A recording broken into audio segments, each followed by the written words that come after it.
The Nigerian Governors Forum Secretariat Abuja have begun an induction program for newly elected and returning governors at the banquet hall, Presidential Villa, Abuja. The induction is aimed at supporting incoming governors to develop key governance and management skills to properly manage the process of governance. President Muhammadu Buhari, who is in the United Kingdom on a private visit, is being represented at the event by his deputy, Professor Yemi Osinbajo.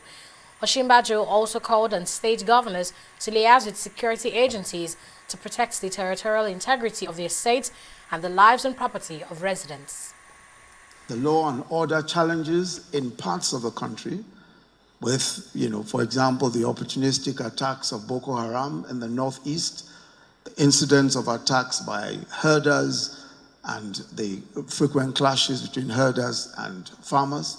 Similar incidents now occurring in many parts of the Northwest have stretched the capacity of our law enforcement agencies considerably. But we are committed to recruiting more men and women in all of the security agencies and improving their capabilities to maintain law and order.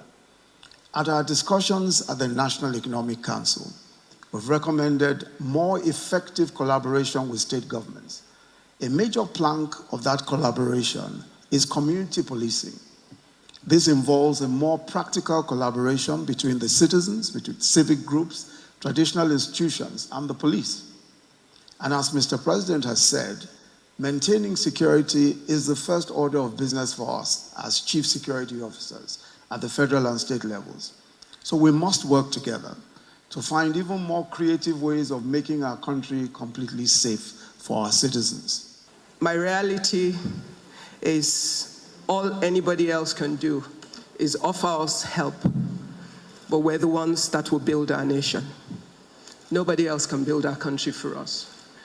And for us to build our country, we're going to have to own it.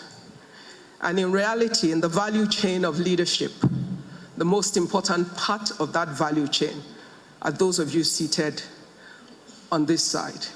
The governors of every state are the major points of contact of every citizen of this country. You're the reason we will drive on good roads once we get out of our houses. You're the reason we will have good public health if it exists. You're the reason that our children, and that doesn't mean the ones we give birth to, but the children of Nigeria will have a good education. You're the reason that things will work together for our nation to be what it deserves